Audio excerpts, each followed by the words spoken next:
નમસ્કાર વિદ્યાર્થી મિત્રો, હું મેર ભાવેશ ફરી એકવાર સ્વાગત કરું છું માતૃભાષા વિષય ગુજરાતીના એકમ કસોટી નંબર 5ના પ્રશ્નપત્ર નંબર 1માં। જોઈએ આપણે ઝડપથી પ્રશ્નપત્ર કઈ રીતે લખવાનું છે અને કઈ રીતે એના ઉત્તરો લખવાના છે। અની અર્થાત કે અધ્યયન નિષ્પત્તિ, જેને તમારે ધ્યાનમાં લેવાની નથી। મુખ્ય પ્રશ્નને આપણે જોઈએ। પ્રશ્ન નંબર 1, ફકરાનું વાંચન કરી નીચે આપેલા પ્રશ્નોના જવાબ આપો। મતલબ કે આ ગદ્યાર્થ ગ્રહણનો મુદ્દો છે, જે પેરેગ્રાફ વાંચીને નીચે આપેલા પ્રશ્નોના ઉત્તરો છે વ્યવસ્થિત પેરેગ્રાફમાંથી ગોતીને આપવાના છે, પરંતુ સીધા વાક્યો ન લખતા તમારી દ્રષ્ટિએ વાક્ય રચના બદલાવીને લખજો। ત્યારબાદ છે મુખ્ય પ્રશ્ન નંબર 2, આપેલા પ્રશ્નોના જવાબ આપો। તમારી શાળામાં કયા કયા સમાચાર પત્રો આવે છે? આપણે અખબારી નોંધ ભણ્યા ત્યારે એની સાથે મેં તમને એની યાદી આપી હતી। બાળકો શનિવારની શા માટે આતુરતાથી રાહ જુએ છે? આડી ચાવી, ઊભી ચાવી શબ્દ રમત દ્વારા તમને શું ફાયદો થાય છે? આપણે કોષ્ટકમાં જે શબ્દો શોધ્યા હતા સમાનાર્થી, એના આધારે તમારે એનો ઉત્તર આપવાનો છે। ઘરે રહીને અભ્યાસ કરતી વખતે કઈ પ્રવૃત્તિ તમને વધુ ગમે છે અને શા માટે? તમને જે પ્રવૃત્તિ ગમતી હોય શા માટે, બંને કારણ સહિત લખવાનું છે। ત્યારબાદ છે મુખ્ય પ્રશ્ન નંબર 3, આપેલ શબ્દોના સમાનાર્થી શબ્દો કોષ્ટકમાંથી શોધીને લખો।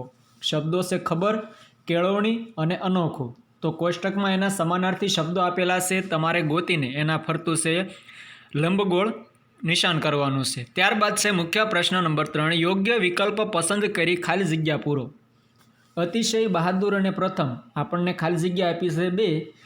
ખાલી જગ્યા ઠંડીના કારણે તેના હોઠ ફાટી ગયા હતા। તો ઉપરના કોઈ પણ એક વિકલ્પને, યોગ્ય વિકલ્પને પસંદ કરીને ખાલી જગ્યા પૂરી કરવાની છે। બીજું છે, તમે તો એટલા બધા ખાલી જગ્યા કે ઉંદર જોઈને નાઠા। તો એના માટે પણ તમારે એક વિકલ્પ પસંદ કરવાનો રહેશે।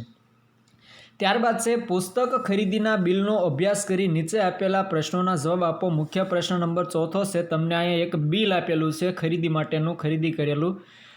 ગમતાનો કરીએ ગુલાલ, વિદ્યાર્થીનું નામ છે જેમણે આ બધા પુસ્તકો ખરીદ્યા છે, વિદ્યાર્થીનું નામ છે રીતેશ કાપડિયા। તમારે પહેલાં આ બિલનો અભ્યાસ કરવાનો છે, દરેકે દરેક બાબતની નોંધ લેવાની છે। ત્યારબાદ નીચે આપેલા પ્રશ્નો જોવાના છે। ગમતાનો કરીએ ગુલાલ દ્વારા પુસ્તક ભંડારનો કયો ગુણ ખબર પડે છે? એના માટે 4 વિકલ્પો આપ્યા છે, તમારે યોગ્ય વિકલ્પ પસંદ કરીને પ્રશ્નોનો ઉત્તર પૂરો કરવાનો છે। બીજું છે, નોકરી અંગેની માહિતી કયા પુસ્તકમાંથી મળશે?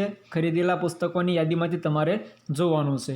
રીતેશના દાદીને ઉપરનામાંથી કયું પુસ્તક વધારે ગમશે? એમની ઉંમરને ધ્યાનમાં રાખીને, એમના શોખને ધ્યાનમાં રાખીને તમારે પુસ્તકનું નામ આપવાનું છે। તમારા શિક્ષકને રીતેશ જેટલું વળતર મળશે, શા માટે? તો તમારે એનું કારણ છે એ આપવાનું છે।